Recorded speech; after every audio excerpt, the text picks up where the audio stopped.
హెచ్టీఎంఎల్‌లో links అలాగే ఇమేజెస్‌ని ఎలా insert చేయాలో తెలుసుకుందాం. లింక్స్ కోసం ఏ అనే యాంకర్ ట్యాగ్‌ని యూజ్ చేయాలి.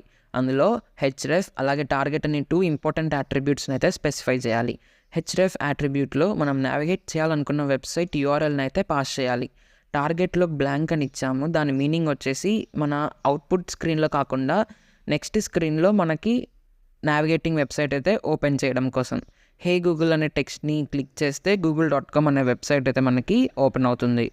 నెక్స్ట్ ఇమేజెస్ కోసం ఐఎంజీ అనే ట్యాగ్‌ని యూజ్ చేస్తాం. అందులో సోర్స్ అనే అట్రిబ్యూట్‌కి వాల్యూ, ఇమేజ్ యొక్క లొకేషన్, ఆల్ట్ అనే అట్రిబ్యూట్‌కి value, alternate text, width and height, size of the image కోసం అయితే స్పెసిఫై చేస్తాం. ఇమేజ్ అనేది కూడా బ్రేక్ లాగా సింగిల్ ట్యాగ్, ఎండింగ్ ట్యాగ్ అనేది ఉండదు.